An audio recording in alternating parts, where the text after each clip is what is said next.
If it were black to move, it would be an easy win for him by playing the king to b4, gobble up our c-pawn, come back and take the a-pawn, and then his a-man can run to the promotion square because our king will never have time to get back. So we must prevent king b4, and therefore pawn a3.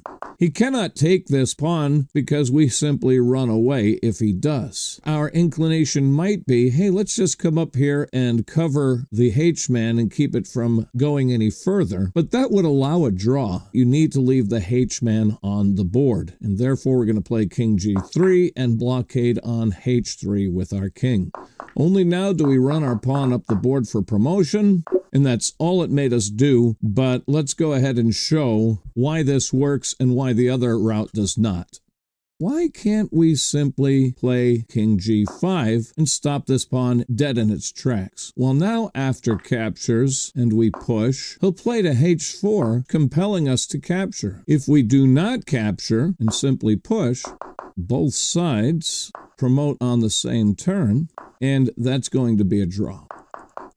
Therefore, we must capture, and he's gonna get his king down here, and you're thinking, well, we're still promoting in time, but it doesn't work, because after we give check, he plays king a1, trying for a stalemate, forcing us to move our queen, and we never have a way to stop the promotion. We're going to have to give up our queen for his pawn or his queen when it promotes. Now you're thinking, well, can't he do that anyway, even on the blockade continuation?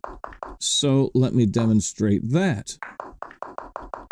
The question is, can't he just do exactly the same thing?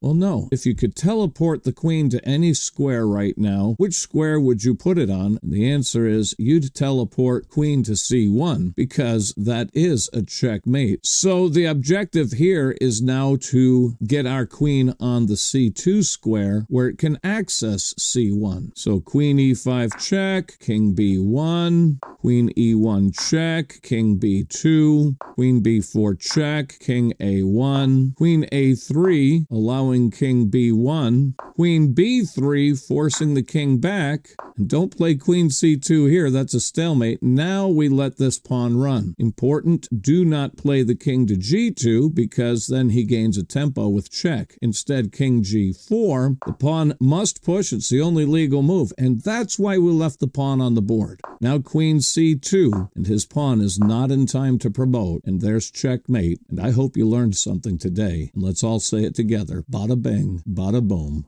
Oh yeah.